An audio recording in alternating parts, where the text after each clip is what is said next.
Assalamualaikum warahmatullahi wabarakatuh. Alhamdulillah wassalatu wassalamu ala Rasulillah wa ala alihi wa sahbihi wa mawalah wa la hawla wa la quwata illa billahi wa ba'du. Qala Allahu azza wa jalla ya ayyuhalladzina amanu taqullaha haqqa tuqatih wa la tamutunna illa wa antum muslimun. Wa qala sallallahu alaihi wa ala alihi wasallam, man salaka tariqan yaltamisu fihi ilma sahhalallahu bihi tariqan ilal jannah. Ma'asyiral muslimin yang dimuliakan Allah Subhanahu wa taala,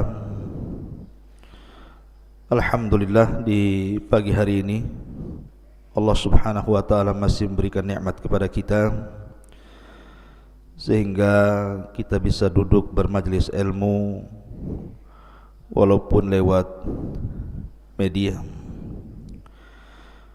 Dan kita bersyukur kepada Allah Subhanahu wa taala atas nikmat Allah Subhanahu wa taala yang begitu banyak yang Allah karuniakan kepada kita, terutama nikmat iman, nikmat Islam, nikmat sunnah, dan juga nikmat bisa bertalabul ilmi di pagi hari ini. Ma'asyiral muslimin yang dimuliakan Allah Subhanahu wa taala, di pagi hari ini insyaallah kita akan melanjutkan kajian kita, masih membahas tentang qasasul anbiya, dan kita akan meneruskan kajian kita semalam bicara tentang kisah Nabi Allah Dawud alaihi salatu wassalam.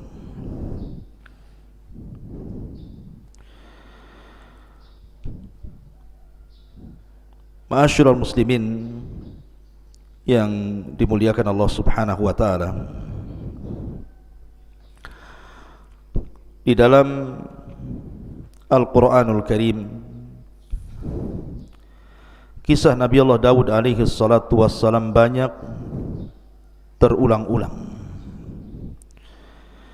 dan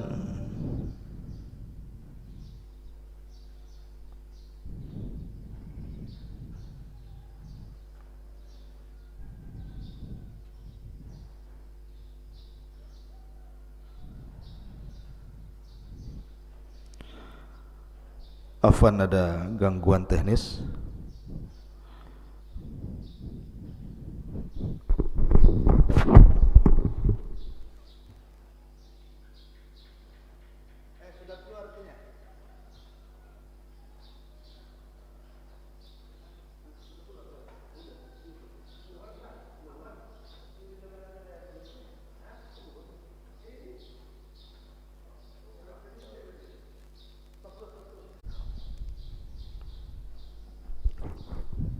Bismillahirrahmanirrahim. Assalamualaikum warahmatullahi wabarakatuh. Alhamdulillah wassalatu wassalamu ala Rasulillah wa ala alihi wa sahbihi wa mawalah wa la hawla wa la quwata illa billahi wa ba'du.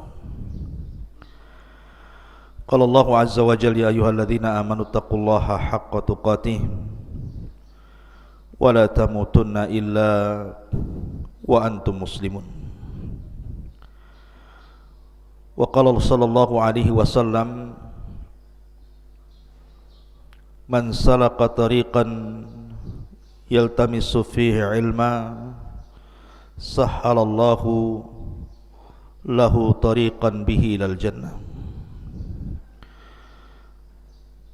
Ma'asyiral muslimin yang dimuliakan Allah Subhanahu wa taala, alhamdulillah di pagi hari ini kita bisa kembali melanjutkan kajian kita yang tertunda semalam tentang qasasul anbiya, qissatu nabiyillahi Dawud alaihi salatu wassalam.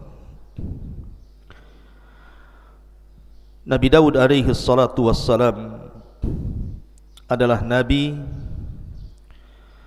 yang Allah subhanahu wa ta'ala karuniakan banyak keutamaan, terutama dari nabi-nabi Bani Israel. Karena satu-satunya nabi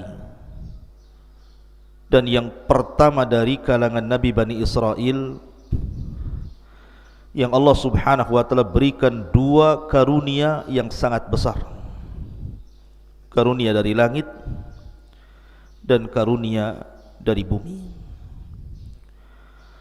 Adapun karunia dari langit, Allah subhanahu wa ta'ala wahyukan kepada Nabi Allah Daud untuk menjadi seorang nabi. Dan ini keutamaan yang luar biasa, diangkatnya beliau menjadi seorang nabi. Adapun dari bumi, maka Allah subhanahu wa ta'ala angkat beliau menjadi raja. Padahal ma'ruf tradisi Bani Israel bahwa kalau dia seorang raja maka mesti keturunan Yahuda, dan kalau dia seorang nabi maka dia mesti keturunan Lawa. Akan tapi Nabi Daud alaihi salatu wassalam menggabungkan dua keistimewaan ini, nabi plus raja. Dan sudah ma'ruf kisahnya ketika Nabi Allah Daud alaihi salatu wassalam terpilih menjadi pasukan khusus Raja Talut, dan dia orang yang paling muda kala itu, usianya masih 17 tahun. Tetapi Allah subhanahu wa ta'ala memberikan karunia kepada siapa yang dikehendaki. Dari seluruh tentara Talut yang mampu atau berhasil membunuh Raja Zalim, Raja Jalut, adalah Nabi Allah Daud, dan ketika itu belum diangkat menjadi nabi. Baru setelah kemudian dia membunuh Jalut, kemudian Talut menjanjikan bahwa siapapun yang membunuh Jalut maka dia berhak menikahi salah satu putrinya dan berhak mendapatkan kekuasaan setelahnya. Karena Jalut sendiri ketika menganggap remeh kepada Nabi Allah Daud alaihi salatu wassalam saat mubarazah, perang tanding, Jalut mengatakan, kalau engkau bisa membunuhku maka kuserahkan kerajaanku kepadamu, tapi jika aku membunuhmu maka serahkan kerajaan kalian kepadaku. Dan Daud berhasil membunuh Jalut sehingga sudah pantas dia mendapatkan kerajaan Jalut. Ma'asyiral muslimin yang dimuliakan Allah subhanahu wa ta'ala, terlebih setelah kemudian Nabi Allah Daud alaihi salatu wassalam menikah dengan salah satu putri daripada Talut, dari sini Allah subhanahu wa ta'ala firmankan, wa atainahu al-hikmah, dan Allah subhanahu wa ta'ala berikan al-hikmah, maksudnya kenabian. Maka resmilah Daud alaihi salatu wassalam diangkat oleh Allah subhanahu wa ta'ala menjadi nabi. Dan Allah subhanahu wa ta'ala turunkan kitab langit, sebagaimana Ibrahim alaihi salatu wassalam diturunkan padanya suhuf. Inna hadha lafi suhufil ula suhufi Ibrahim wa Musa. Sesungguhnya Al-Quran ini terdapat lembaran-lembaran kitab langit berupa suhuf, suhufnya Nabi terdahulu dan juga suhufnya Musa dan Ibrahim.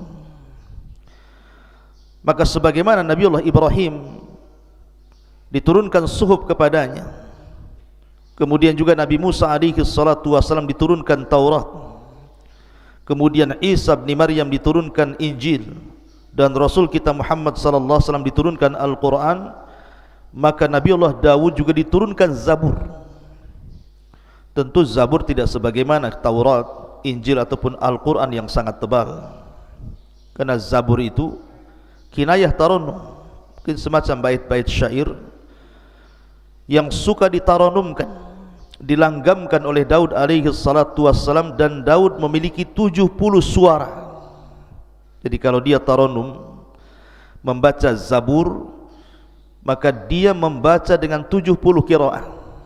Setiap berpindah satu qiraah ke qiraah berikutnya, suaranya semakin indah, semakin baik. Bahkan saking indahnya suara Nabi Allah Daud alaihi salatu wassalam, burung-burung bahkan gunung-gunung ikut taranum dengan Daud alaihi salatu wassalam. Nanti akan saya kisahkan bagaimana kisah qiraah Zabur Nabi Allah Daud alaihi salatu wassalam. Baik, kita akan mulai dengan beberapa ayat Al-Quran yang bicara tentang kisah Nabi Allah Daud alaihi salatu wassalam. Allah subhanahu wa ta'ala berfirman dalam surah As-Sad, ayat ke-17, A'udzu billahi minasyaitonir rajim, isbir ala ma yaqulun. Bersabarlah engkau wahai Muhammad terhadap apa yang mereka katakan kepadamu. Kita tahu bahwa dakwah Nabi SAW itu penuh dengan tantangan dan rintangan, mulai daripada hinaan, ejekan, cacian, makian, ancaman. Itulah tantangan dakwah Nabi SAW. Sehingga terkadang Nabi SAW sempit hatinya, dan Allah tahu. Makanya kemudian di antara faedah Al-Quran ini sepertiganya bicara tentang qasas, kisah-kisah para nabi, kisah-kisah para rasul, adalah untuk menguatkan hati Rasul, linusabbitu bihi fuadak, agar hati Nabi SAW tenang. Apabila Nabi SAW diancam untuk dibunuh, maka sebelumnya para nabi juga diancam, bahkan dibunuh. Seperti Nabi Allah Yahya ibn Zakaria dibunuh, dipenggal kepalanya. Kemudian juga ayahnya Zakaria digergaji dalam pohon. Kemudian Isa juga diancam oleh kaumnya, kemudian diangkat ke langit karena akan mengalami pembunuhan. Maka di sini Allah Subhanahu wa taala ingin menghibur Nabi SAW dengan mengkisahkan Nabi Allah Daud kepada beliau. Allah Subhanahu wa taala mengatakan, isbir ala ma yaqulun. Bersabarlah atas apa yang mereka katakan. Wadhkur abdana Daud dzal aidi innahu awwab. Dan ingatlah akan hamba kami. Allah Subhanahu wa taala menasabkan Daud kepada hamba Allah, dan ini idhafah tasyrif namanya, idhafah pengagungan, bahwa Daud ini bukan orang biasa tapi orang mulia, karena dinasabkan dengan kata-kata abdana, diidhafahkan kepada kami Allah Subhanahu wa taala. Allah mengatakan, dan ingatlah akan hamba kami Nabi Allah Daud alaihi salatu wassalam, yang mempunyai kekuatan. Sungguh dia hamba yang sangat taat kepada Allah Azza wa Jalla. Seolah-olah Allah ingin katakan, bersabarlah wahai Muhammad sebagaimana sabarnya Nabi Allah Daud alaihi salatu wassalam. Ma'asyiral muslimin yang dimuliakan Allah Subhanahu wa taala, ketika Allah Subhanahu wa taala mengatakan wadhkur abdana Daud dzal aidi, dan ingatlah akan hamba kami Daud yang mempunyai kekuatan. Ingat, Allah Subhanahu wa taala memberikan karunia yang sangat besar kepada Nabi Allah Daud alaihi salatu wassalam berupa kekuatan.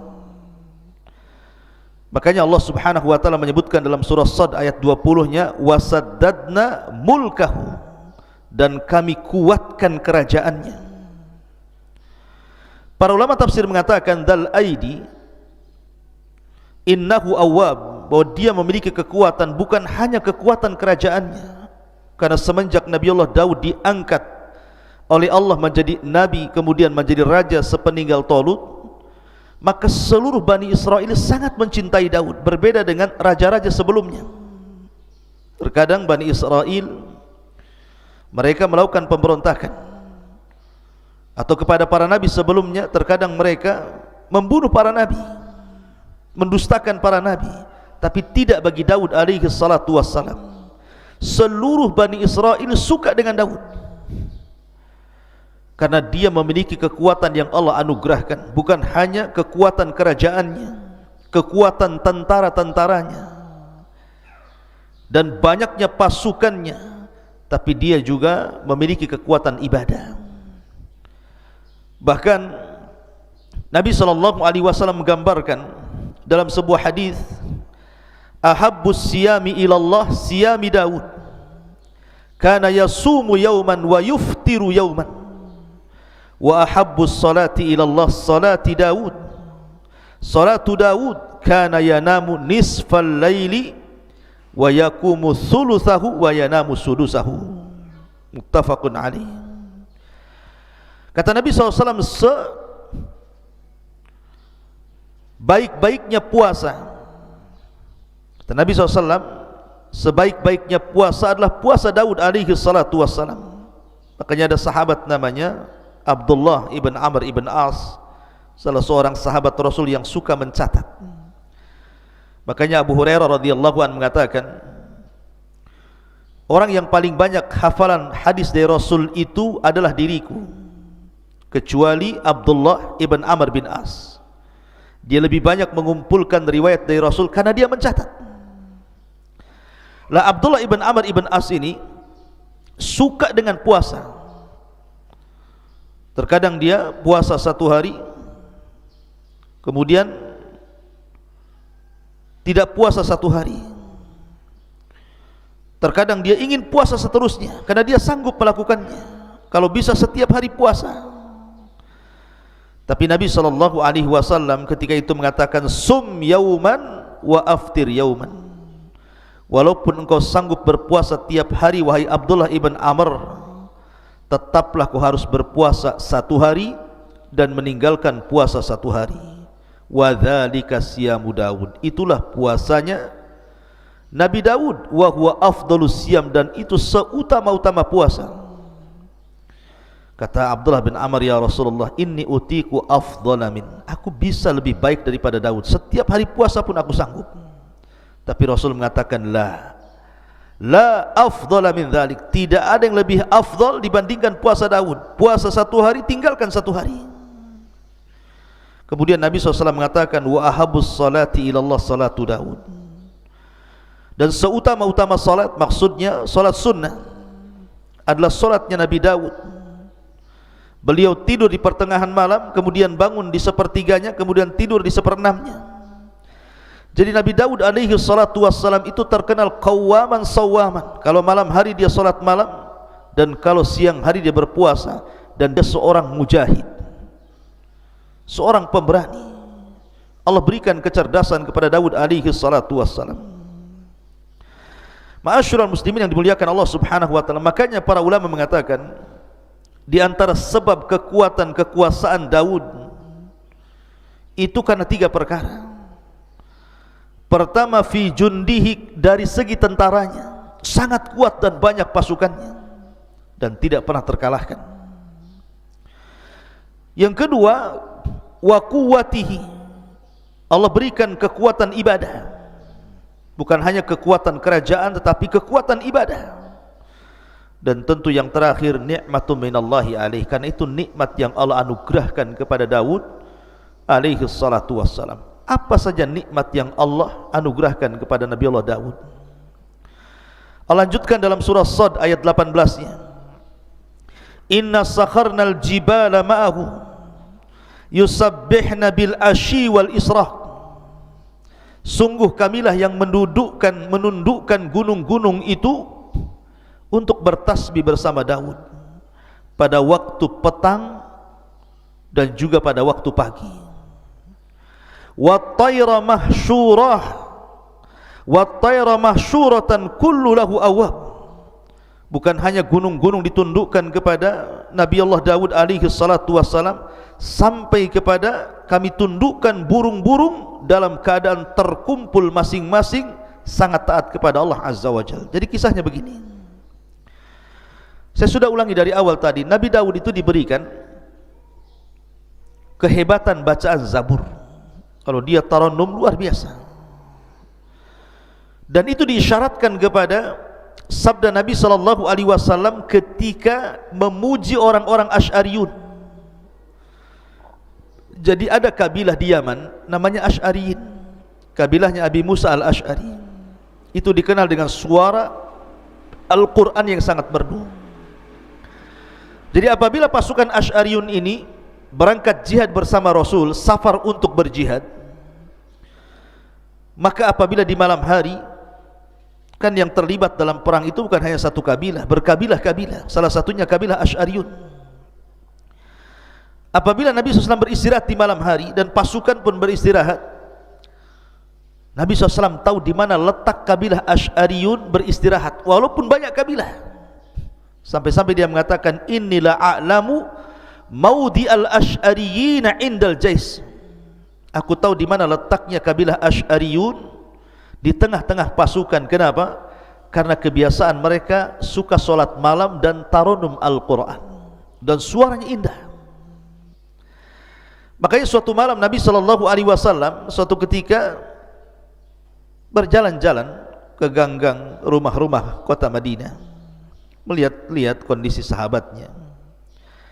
Rupanya Nabi terhenti dengan sebuah rumah, karena di zaman itu sudah terbiasa dari rumah-rumah kaum muslimin itu keluar suara tawon, maksudnya suara bacaan Al-Quran seperti suara tawon. Manusia disibukkan dengan bacaan Al-Quran. Jadi Rasul kalau lewat di rumah ini keluar suara Al-Quran, di rumah itu keluar suara Al-Quran. Dan itulah kehebatan para sahabat, menghidupkan malam mereka dengan Al-Quran. Berbeda dengan di zaman sekarang, yang keluar dari rumah itu bukan Al-Quran, justru sesuatu yang melalaikan dari Al-Quran, suara musik, bahkan suara-suara candaan, suara-suara tertawa yang tidak ada gunanya. Bahkan hal-hal yang diharamkan pun keluar dari rumah-rumah kaum muslimin.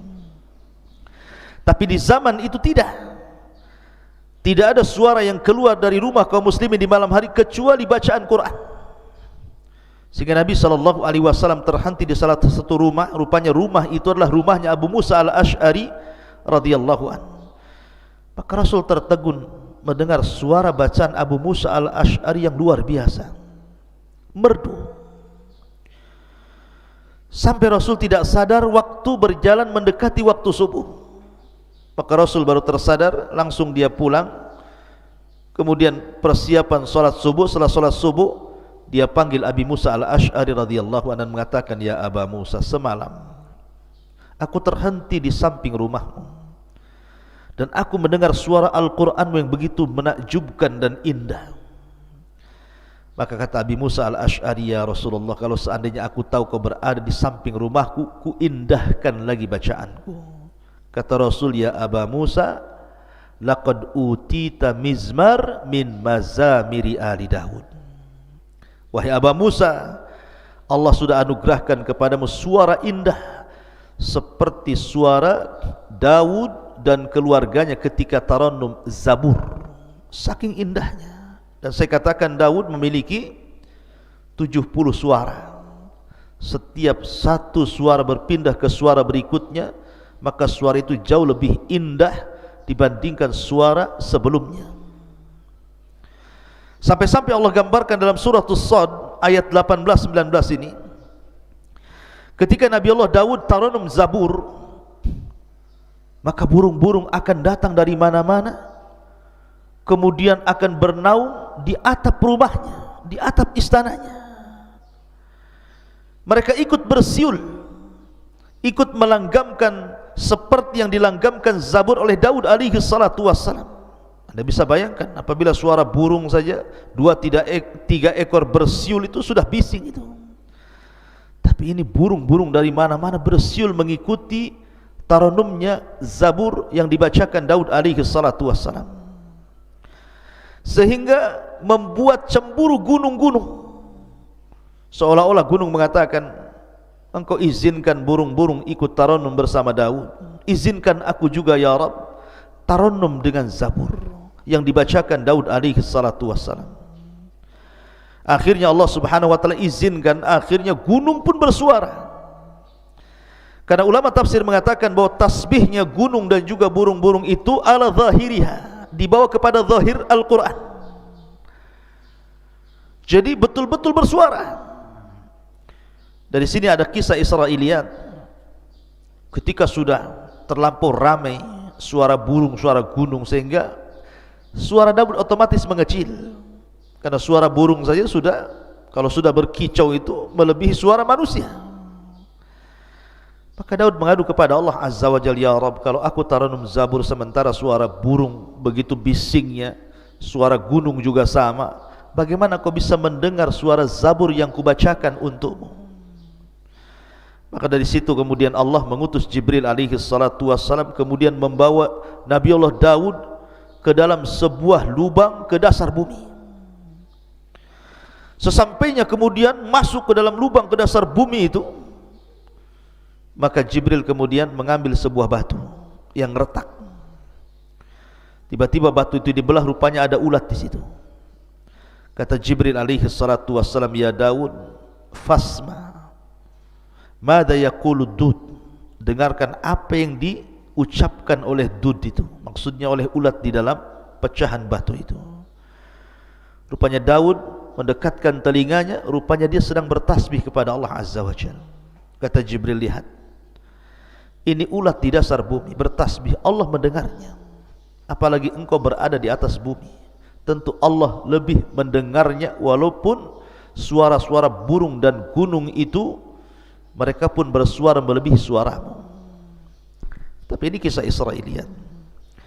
Ma'asyiral muslimin yang dimuliakan Allah Subhanahu wa taala, intinya bahwa Allah anugerahkan kepada Daud suara yang sangat indah, luar biasa.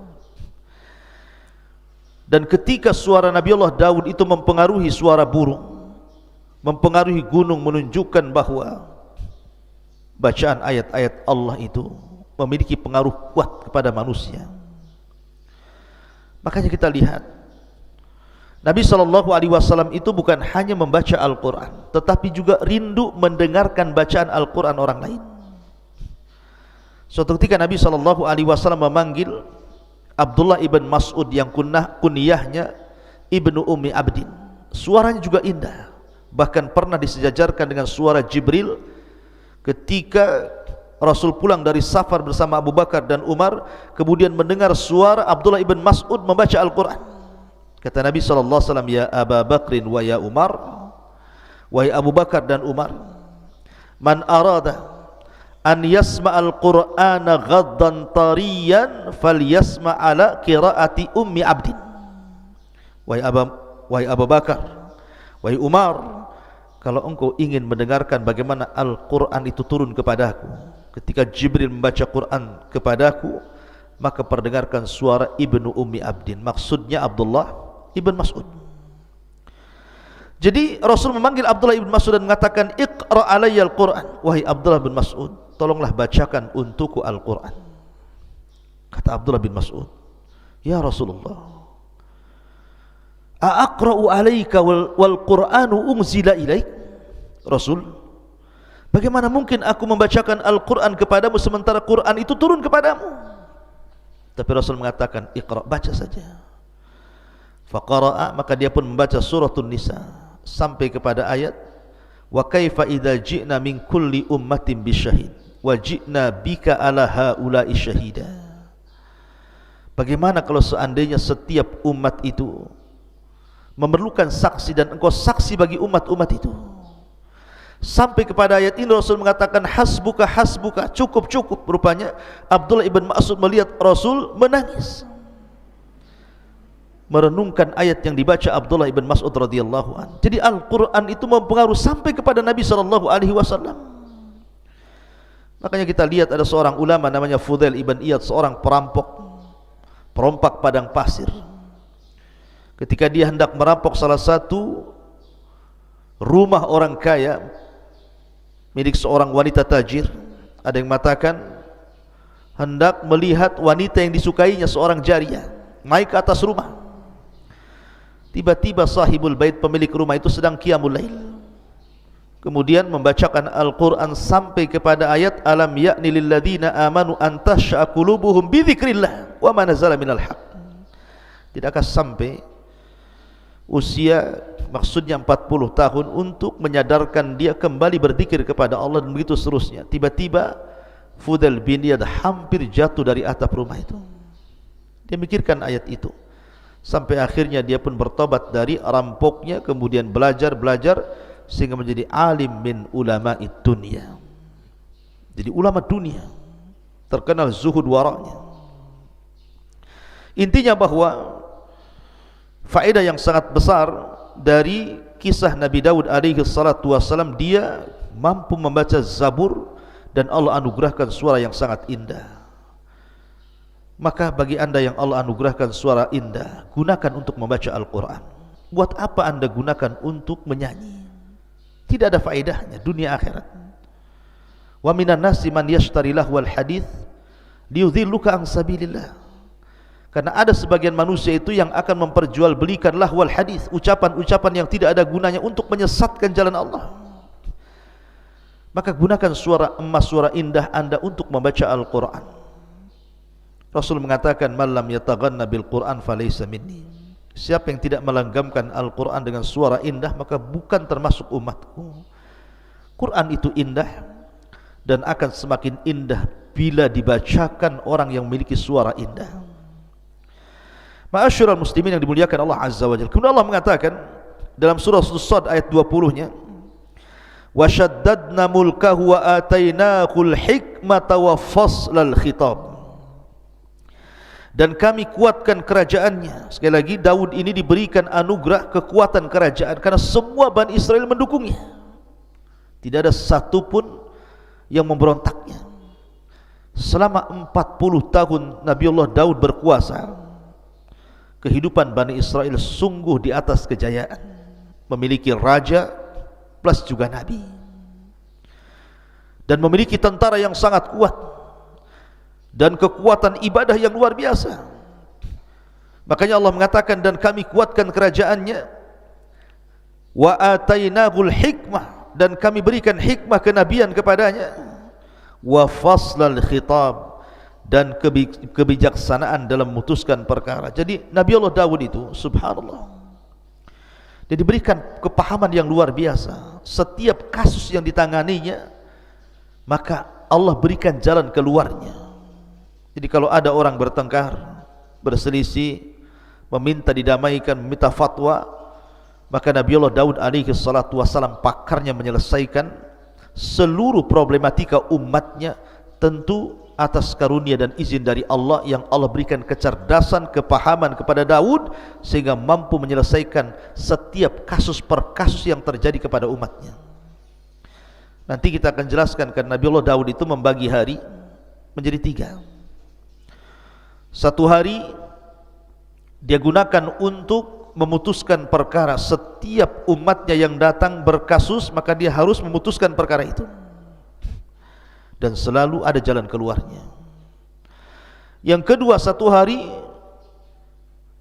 dia mengunjungi rakyatnya, bertanya soal kebutuhan mereka, apa yang kurang, apa yang dikehendaki umatnya, sehingga Daud tahu kebutuhannya.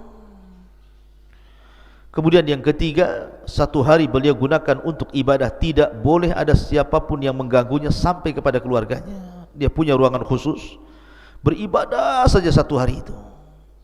Dan itulah Daud alaihi salatu wassalam membagi hari-harinya, dan itu sudah menjadi sebuah kebiasaan dan adat yang diketahui Bani Israel. Jadi kalau mereka ada kasus, mereka nunggu kepada hari ketika Nabi Daud menjadi hakim dulu, tidak lantas setiap hari datang. Ma'asyiral muslimin yang dimuliakan Allah Subhanahu wa taala. Kemudian Allah Subhanahu wa taala juga berfirman dalam ayat yang lain, "Wa laqad ataina Dawuda minna fadla ya jibalu awwibi ma'ahu wat-tayra wa alanna lahul hadid ani'mal sabighati wa qaddir fis syardi wa'malu salihan inni bima ta'maluna basir." Dan sungguh kami telah berikan kepada Daud karunia yang sangat besar dari kami.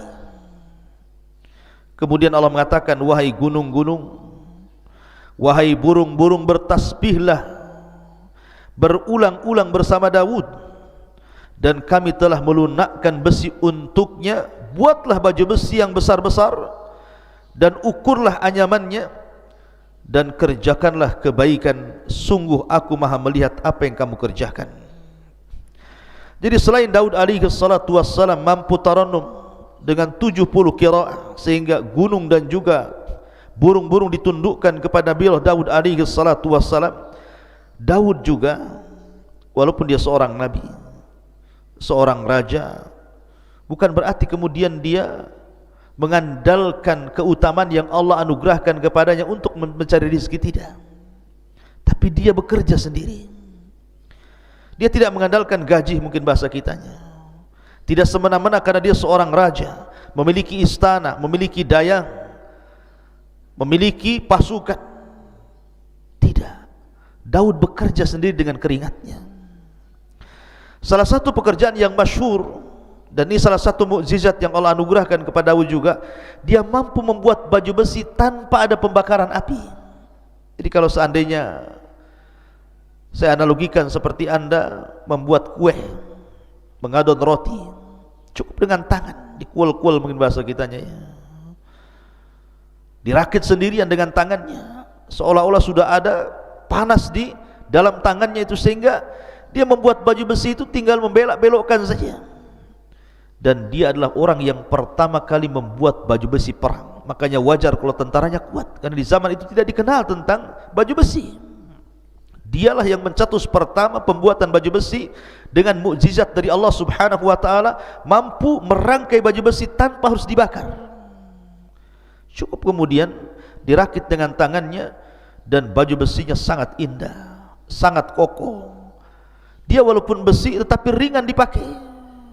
Dan itu keutamaan Nabi Allah Daud, dan itu bagian daripada mukjizat yang Allah anugerahkan selain daripada faslul khitab tadi. Dan ini juga pelajaran bagi anak-anak muda. Terkadang banyak orang-orang yang kemudian kuliah tinggi-tinggi dengan harapan setelah selesai kuliah langsung menjadi direktur perusahaan, owner perusahaan. Ya, terkadang ada orang yang seperti itu. Tapi terkadang Allah uji setelah dia kuliah tinggi-tinggi, rupanya pengangguran, malas. Dia malu untuk bekerja, umpamanya ngojek kah, driver apa gitu kan, atau bangunan, atau mungkin jualan kecil-kecilan. Alasannya, saya sudah sarjana, sudah S3 pun, tak mungkinlah saya bekerja seperti kalian yang tidak sekolah. Subhanallah. Daud alaihi salatu wassalam ini jauh lebih mulia dibandingkan Anda. Dia seorang raja, memiliki istana, dayang-dayang, kekuatan, kekayaan. Bahkan dia seorang ahli ibadah yang tidak pernah meninggalkan puasa dan tidak pernah meninggalkan qiyamul lail. Tapi dia juga bekerja.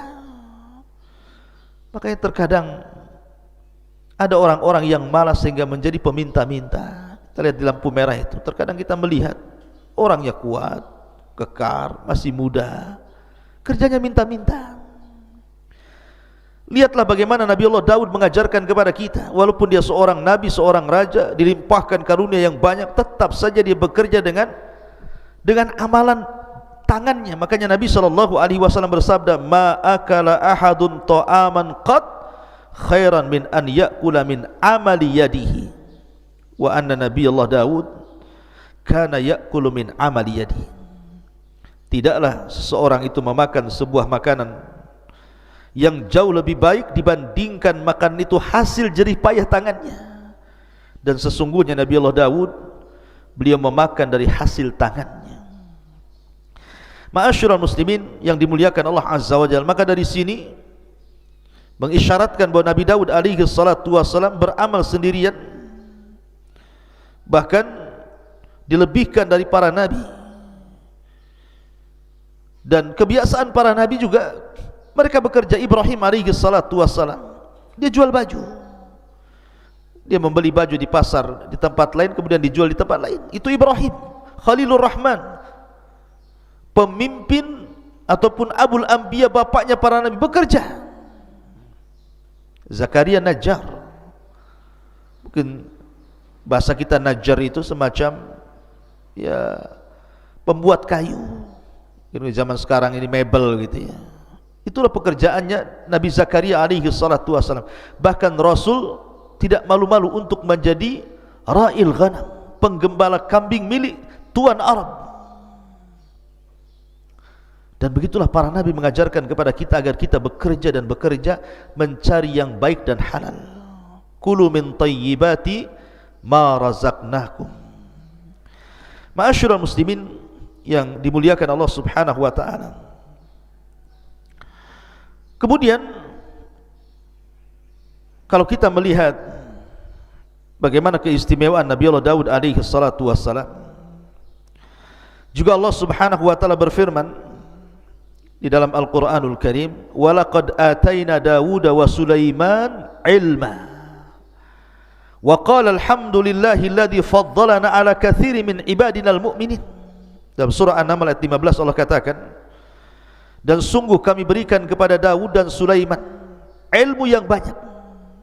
Kemudian keduanya pun bersyukur kepada dan mengatakan, alhamdulillah, segala puja dan puji hanya milik Allah yang telah mengaruniakan kepada kami dibandingkan kebanyakan dari hamba-hambamu yang beriman. Bersyukur. Jadi Daud dan juga Sulaiman mengajarkan kepada kita, nikmat apapun yang Allah anugerahkan kepada kita itu datang dari Allah. Bersyukurlah kepada Allah Azza wa Jalla akan nikmat itu. Aku itu nikmat dari Allah. Jangan seperti Qarun yang awalnya dia seorang pembaca Taurat hebat, memiliki suara indah membaca Taurat. Qarun itu orang yang dekat dengan Nabi Musa, ahli ibadah. Awalnya dia baik. Ketika dia baru dianugerahkan rizki oleh Allah Azza wa Jalla, dia masih mau sedekah, bayar zakat. Tapi setelah Allah anugerahkan kekayaan yang begitu besar kepada Qarun, dia pun sombong dan mengatakan, innama utitu min ilmin indi, kekayaan ini datang dariku, bukan dari Allah, karena kecerdasanku. Mungkin bahasa kitanya, karena saya sudah kuliah tinggi-tinggi, kalau saya sekarang kaya, jadi manajer, jadi owner perusahaan, wajar itu karena kecerdasanku. Dia lupa bahwa yang berikan rizki itu Allah Subhanahu wa ta'ala. Akui itu nikmat dari Allah. Bersyukur dengan cara mengeluarkan rizki Allah itu kepada sesuatu di jalan Allah. Karena banyak orang-orang itu yang mencari rizki dengan cara halal, tetapi kemudian diinfakkan dengan cara yang haram. Harta anda akan ditanya di hadapan Allah, min aina iktasabahu wa fima anfaqahu. Kemana? Dari mana kau hasilkan harta itu? Kemana kau belanjakan? Semua akan ditanya. Maka di sini pelajaran yang sangat berharga dari Nabi Allah Daud dan juga Sulaiman putranya, beliau memuji Allah Subhanahu wa taala, alhamdulillah. Makanya Nabi Allah Sulaiman alaihi salatu wassalam diberikan anugerah kekayaan yang mungkin jauh lebih hebat dibandingkan ayahnya, tapi dia mengatakan, hadza min fadli rabbi, ini semua karunia Allah, liyabluwani aashkuru an akfur. Sengaja Allah menguji diriku, kata Sulaiman, apakah aku akan menjadi hamba Allah yang bersyukur ataukah menjadi hamba Allah yang kufur. Karena bagaimanapun kekayaan itu difirmankan Allah Azza wa Jalla, kalla innal insana la yatgha an ra'ahu stagna. Betapa banyak orang-orang yang kemudian melampaui batas dalam hidupnya ketika Allah berikan kecukupan kepadanya. Naudzubillah. Ma'asyiral muslimin yang dimuliakan Allah Subhanahu wa taala, ketika para ulama memberikan catatan bahwa dalam surah An-Naml ayat 15 ini, walaqad atayna Dawuda wa Sulaimana ilma wa qala alhamdulillahilladzi faddalana ala katsiri min ibadihil mu'minin, dan sungguh kami telah berikan kepada Daud dan juga Sulaiman ilmu yang banyak. Kemudian keduanya memuji Allah dan mengatakan, segala puja dan puji hanya milik Allah yang telah melebihkan kami dari kebanyakan hamba-hamba Allah yang beriman. Allah berikan nikmat yang luar biasa kepada dua nabi ini. Salah satunya Nabi Allah Daud alaihi salatu wassalam. Apa saja nikmat yang Allah anugerahkan kepada Nabi Allah Daud alaihi salatu wassalam? Yang pertama, al-quwwah al-ilmiyah, kekuatan pengetahuan yang cerdas. Makanya Allah mengatakan dalam surah Al-Baqarah ayat 251, wa 'allamnahu wa 'allamahu mimma yasha. dan Allah ajarkan pengetahuan kepada siapa dari hambanya sesuai dengan kehendaknya. Ma'asyiral muslimin yang dimuliakan Allah Azza wa Jalla, dan Nabi Allah Daud diberikan pengetahuan yang luar biasa, kepahaman, kecerdasan yang luar biasa. Yang kedua, al-quwatul badaniyah. Dia dianugerahkan kekuatan badan, kekuatan fisik, sehingga tadi bisa membuat baju besi dengan tanpa ada pembakaran. Cukup dengan tangannya saja dirangkai sedemikian rupa, akhirnya menjadi baju besi. Dan Allah katakan dalam surah Saba ayat 10, wa alanna lahul hadid, dan Allah lembutkan besi kepada Daud alaihi salatu wasallam, dan itu bentuk kekuatan fisik beliau. Kemudian yang ketiga, quwatul mulki bitaskhiril asbabil madiyati wal ma'nawiyati liyuqawwi mulkahu min kathratil junud wa husni sirati wal adli wal fasli fil khusumat. Kekuatan kerajaan dengan berbagai macam sebabnya, sehingga dengan kecerdasannya dan kekuatan fisiknya akhirnya kuat kerajaannya, dicintai oleh Bani Israel. Dia mampu mengelola kerajaan begitu baik, tentaranya kuat, dan dia memiliki akhlak yang sangat mulia dan dicintai rakyatnya. Dia seorang yang adil dalam memberikan keputusan, dan dia paham bagaimana cara menyelesaikan sebuah urusan permasalahan problematika yang dihadapi umatnya. Makanya Allah mengatakan wasyadadna mulkahu dalam surah Sad yang saya tadi bacakan ayat 20, dan kami kuatkan kerajaannya. Kemudian yang keempat, al-isabatu fil qawli wal fahmi fil qadha. Tepat sasaran apabila memutuskan sebuah perkara. Kalau ada orang konflik bermasalah datang kepada Nabi Daud, langsung bisa diselesaikan urusannya, seketika langsung selesai urusannya. Makanya Allah mengatakan wa atainahul hikmata wa faslal khitab. Faslal khitab, paham dengan urusan orang. Kemudian yang nomor 5, al-manzilatul aliyatu indallah. Dan ini yang paling luar biasa, Daud memiliki keistimewaan yang tinggi di sisi Allah Subhanahu wa taala, sehingga Allah mengatakan dalam surah Sad ayat 25, faghafarna lahu dzalik wa inna lahu indana la zulfa wa husnal ma'ab. Dan kami ampuni dosa-dosanya, dan sungguhnya Daud di sisi kami, kata Allah, sungguh hamba Allah yang mendekatkan diri kepadaku, dan dia akan mendapatkan kebaikan tempat kembali kelak. Kemudian yang nomor 6, al-barakatu fil waqti wa taysirul qiraati alaihi. Barakah dalam waktu, karena Daud itu tidak pernah menyanyiakan waktunya walaupun 1 detik. Bagaimana tidak di malam hari dia tahajud. Kanu minal laili ma yahjaun. Jadi Daud itu menghidupkan setiap malamnya. Dan begitulah adatul anbiya, kebiasaan para nabi. Lihat Rasulullah SAW sampai diwajibkan qiyamul lail bagi dia, sehingga di masa tuanya kaki-kaki Rasul pecah-pecah, sehingga Aisyah radhiyallahu anha mengatakan, ya Rasulullah, kau sudah sepuh, sudahlah kerjakan yang wajib-wajib, tinggalkan yang sunnah-sunnah. Tapi Rasul mengatakan, ya Aisyah, afala akuna abdan syakur, salahkah saya menjadi hamba Allah yang bersyukur? Maka salat melahirkan syukur. Daud tidak pernah menyanyiakan di waktu malam, dan tidak menyanyiakan di waktu siang. Dia berpuasa dan berjihad. Subhanallah, barakah waktunya, dan Allah mudahkan bacaan Zabur kepadanya, sehingga Allah Subhanahu wa ta'ala anugerahkan suara yang sangat indah dan mempengaruhi makhluk-makhluk di sekitarnya.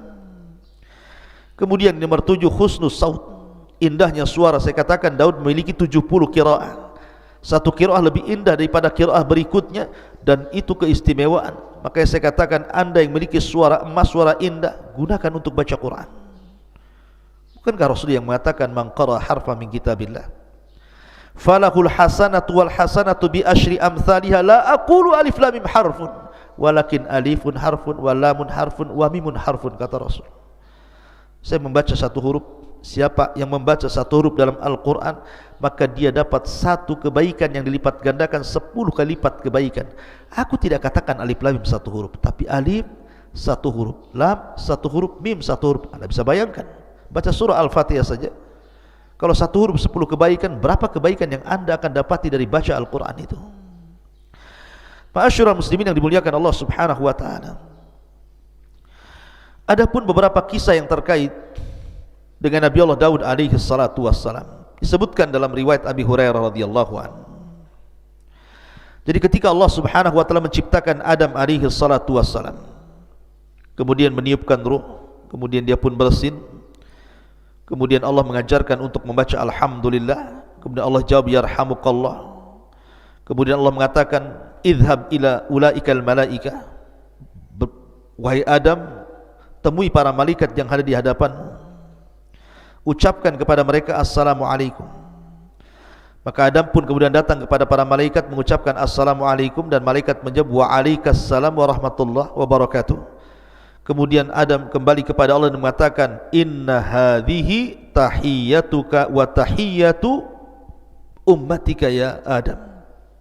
Inilah salam penghormatan kepadamu dan salam penghormatan bagi umatmu. Makanya Nabi juga memerintahkan untuk menyebarkan salam, karena itu bagian daripada merekatkan hati. Kata Nabi SAW, absus salam bainakum, sebarkan salam di antara kalian. Maka setelah itu kemudian Allah Subhanahu wa taala mengusap punggung Nabi Adam alaihi salatu wasallam, kemudian Adam diperlihatkan keturunannya. Maka ketika Adam kemudian melihat keturunannya, dilihatnya ada satu orang dari turunan Adam alaihi salatu wassalam memiliki cahaya di dahinya, dan itu sangat menakjubkan Adam alaihi salatu wassalam. Kenapa orang ini bercahaya? Dan siapa dia? Akhirnya kemudian Adam mengatakan, ya Rabb, man hadha, siapa orang itu? Dari turunanku yang bercahaya itu siapa? Maka Allah mengatakan, hadha ibnuka Daud, itu turunanmu, namanya Daud alaihi salatu wassalam. Qad kutibat lahu umru arba'ina sana, Allah sudah catat dia hanya punya umur 40 tahun saja. Ketika mendengar usianya pendek, sementara Adam sudah takjub dengan Daud alaihi salatu wassalam, dia mengatakan, ya Rabb, zid fi umri, zid fi umri, tambahkan usianya. Maksudnya, ambil usiaku, tambahkan usianya. Kalau memang dia hanya usianya 40 tahun, tambahkan 60 lagi, genapkan menjadi 100 tahun usianya, biar dia agak panjang sedikit. Akhirnya kemudian ditakdirkan Daud pun diberikan usia Adam 60 tahun sehingga genap menjadi 100 tahun. Di saat Adam sudah berusia 940 tahun, artinya sudah waktunya dia wafat, datang malakul maut, dan Adam sudah sepuh. Ketika malakul maut hendak mencabut ruhnya Adam, Adam lupa bahwa usia dia sudah diberikan 60 tahun kepada Daud, sehingga dia tidak mau dicabut nyawanya, dan tetap mengatakan, bukankah usiaku 1000 tahun? Tunggulah 60 tahun lagi, katanya. Malaikat maut mengingatkan, bukankah usiamu sudah diberikan kepada anak cucumu Daud alaihi salatu wassalam? Adam lupa. Makanya dari situlah manusia disebut al-insan, diambil dari kata nisyan, lupa. Karena Adam lupa, maka lupa ini pun berlaku kepada setiap turunan Adam. Maka kita disebut insan.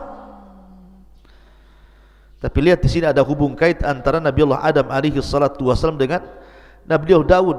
Karena keistimewaan Daud sampai Adam menyisihkan usianya 60 tahun untuk Nabi Allah Daud alaihi salatu wasallam. Ma'asyiral muslimin yang dimuliakan Allah Subhanahu wa taala. Kemudian kisah yang kedua, ketika Nabi Daud alaihi salatu wassalam, kita tahu bahwa Nabi SAW bersabda dalam hadis, masih dari hadis Abu Hurairah radhiyallahu anhu yang terdapat dalam Musnad Imam Ahmad.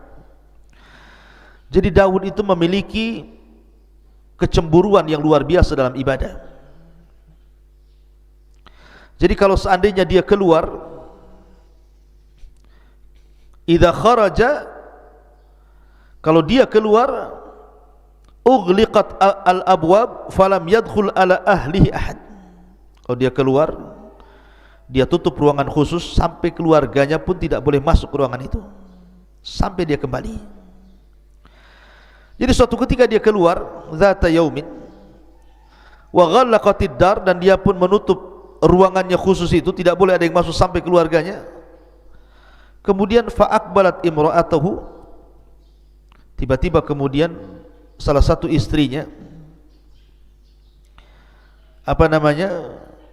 melihat pintu rumah yang sudah ditutup oleh Nabi Daud alaihi salatu wasallam tiba-tiba terbuka. Rupanya kata Nabi, faida rajulun qa'imun wastaddar, tiba-tiba ada seorang laki-laki yang berdiri di tengah-tengah ruangan itu. Faqalat liman fil bait, siapa orang yang di rumah itu? Min aina dakhal, dari mana dia masuk? Padahal pintunya tertutup rapat. Akhirnya kemudian Nabi Daud alaihi salatu wassalam pun datang. Dia melihat ada seorang laki-laki. Kemudian Daud mengatakan, man anta, siapa kamu, berani sekali kau masuk ke ruanganku ini? Maka orang ini mengatakan, ana alladhi ahabul muluk wala yamtani'u minni syai'un, saya adalah malaikat yang paling ditakuti dan tidak ada yang mampu menghalangi aku sedikit pun. Faqala Daud, anta, maksudnya apakah kamu malakul maut? Maka dia mengatakan, ya, saya malakul maut. Famarhaban bi amrillah, maka dia pun mengatakan, selamat datang, kalau ini memang perintah Allah subhanahu wa ta'ala, maka aku sudah siap. Akhirnya kemudian dia pun dicabut rohnya di tempat itu. Ma'asyiral muslimin yang dimuliakan Allah subhanahu wa ta'ala. Kemudian kisah yang lain, Nabi Allah Daud alaihi salatu wassalam dan seorang wanita atau dua orang wanita. Jadi ada kisah dua orang wanita, dua-duanya punya bayi, dan itu disebutkan dalam Sahih Bukhari dan Muslim dari Abu Hurairah radhiyallahu an, bainama imra'atani ma'ahuma ibnahuma ja'a dhi'bu fa dhahaba bibnin ihdahuma. Jadi dua orang wanita ini dua-duanya punya bayi, mandi di sebuah sungai. Bayi diletakkan begitu saja, datanglah serigala kemudian memakan salah satu dari bayi itu.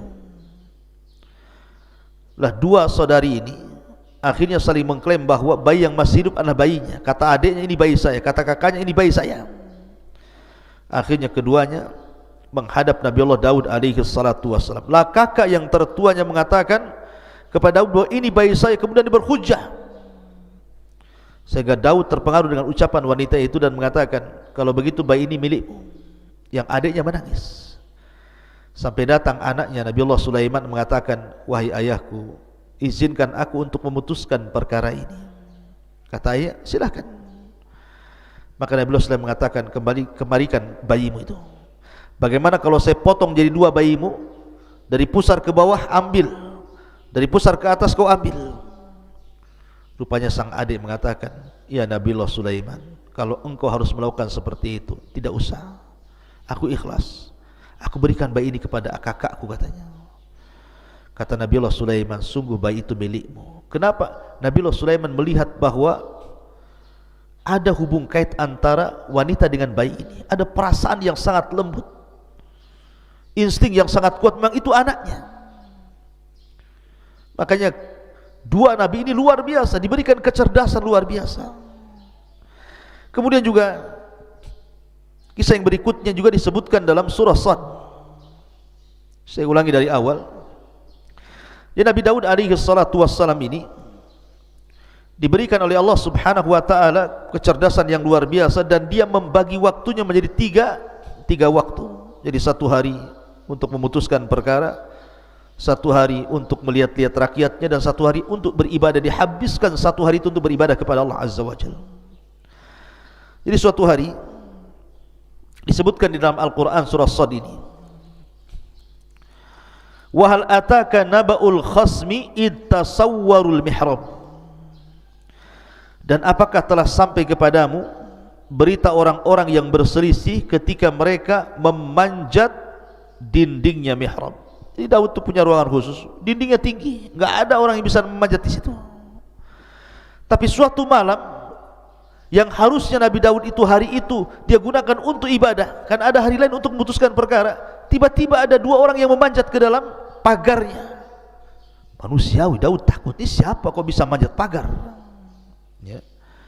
Kemudian Allah mengatakan, iddakhalu ala Daud fafazi'a minhum.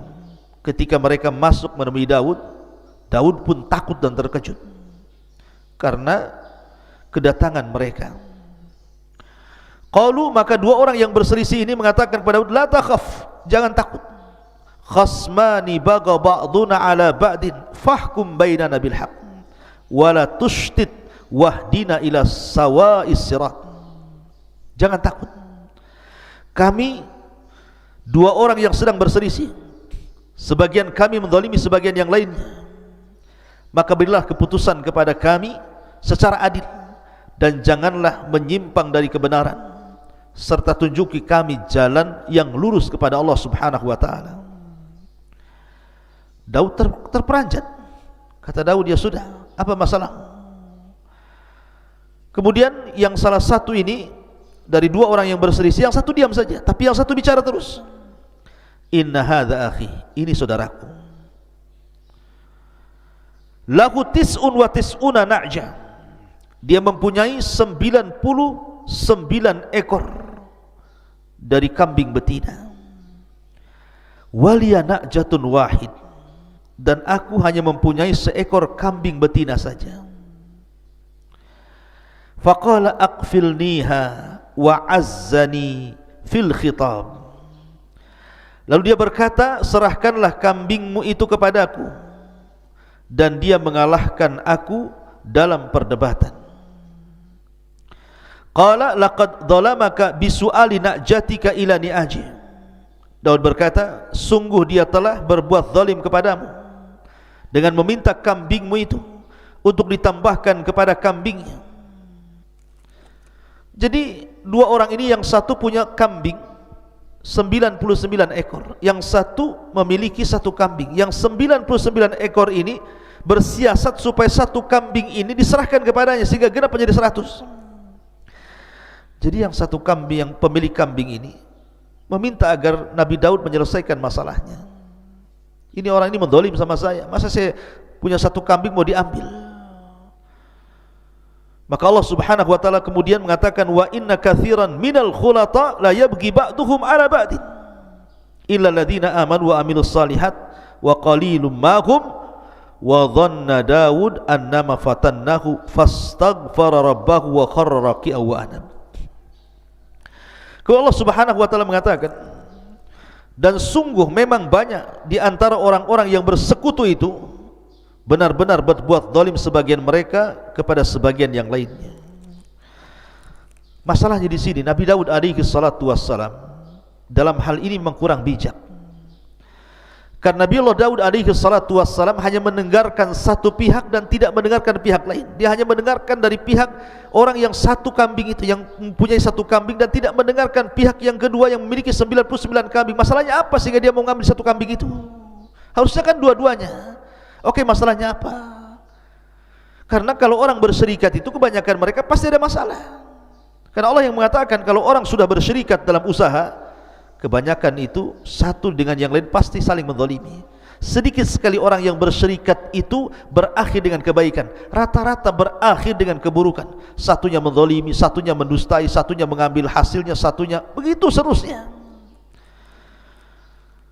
Ada yang mengatakan asbab nuzul ayat ini, dan ini sekali lagi kisah Bani Israel. Dan kaedah ketika kita mendengar kisah Bani Israel, kalau memang kisah itu sesuai dengan Al-Quran dan Sunnah, kita terima. Tapi kalau kisah itu tidak sesuai dengan Al-Quran dan Sunnah, maka kita tolak. Maka kenapa kita tidak boleh membenarkan secara mutlak, tidak boleh mendustakan secara mutlak? Walaupun Rasul mengatakan hadithu am Bani Israel wala haraj, kisahkan tentang Bani Israel dan tidak mengapa. Jadi Nabi Daud suatu ketika keluar rumah, rupanya melihat ada seorang wanita yang sedang mandi, nampak auratnya. Tiba-tiba Nabi Daud tertarik dengan wanita itu. Akhirnya dia bersiasat, karena setelah ditelisik rupanya wanita itu bukan seorang gadis, tapi seorang wanita yang sudah bersuami, dan nama suaminya Uria. Jadi akhirnya Nabi Daud bersiasat ingin mengambil wanita itu, masalahnya dia bersuami. Maka ketika Daud mempersiapkan pasukan perang, maka dia panggil Uria, suami daripada wanita itu, untuk terlibat dalam perang, kemudian diletakkan di tengah-tengah pasukan supaya dia mudah terbunuh. Akhirnya berangkatlah pasukan itu, dan suami daripada wanita ini Uria dilibatkan di tengah-tengah pasukan, bahkan paling depan. Akhirnya terbunuhlah wanita itu, terbunuhlah suami dari wanita itu. Maka Daud pun mengambil janda daripada mujahid itu. Sekali lagi, ini kisah dusta. Tidak mungkin seorang nabi melakukan seperti itu. Seolah-olah di sini Allah Subhanahu wa taala mengatakan, wa dhanna Daud annama fatannahu fastaghfara rabbahu wa kharra raqian wa anab. Daud menduga bahwa kami mengujinya, maka dia pun mohon ampun kepada Allah, lalu menyungkur sujud dan bertobat. Jadi seolah-olah orang ini ketika mengatakan, saya punya satu kambing, yang ini 99 kambing. Seolah-olah kau ini Daud punya istri 99, karena istrinya Daud itu banyak, 99 istri. Tiba-tiba engkau ingin menambah satu istri dengan cara zalim seperti itu, melibatkan suaminya dalam perang supaya mati.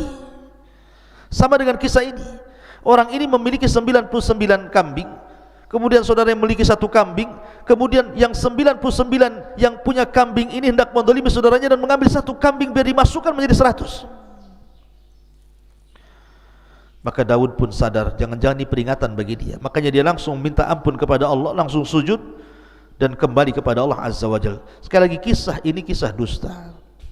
Maka kita hanya melihat zahir kisah Al-Quran, tidak ada hubung kait dengan wanita tadi ataupun dengan Uria yang dilibatkan dalam perang. Itu kita, Islam tidak mengenal kisah itu.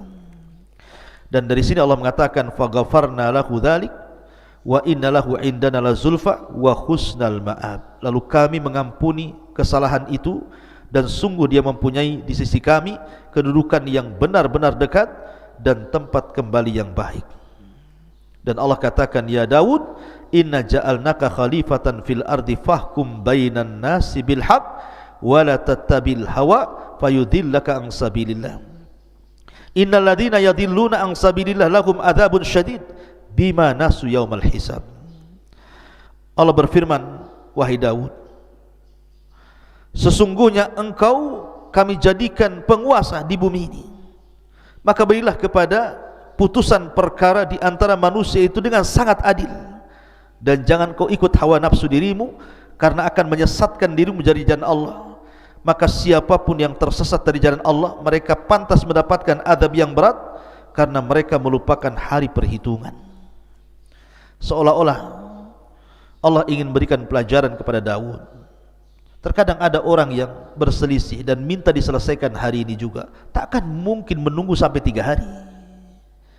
Kalau memang ini urgent, harus diselesaikan, maka uruslah rakyatmu.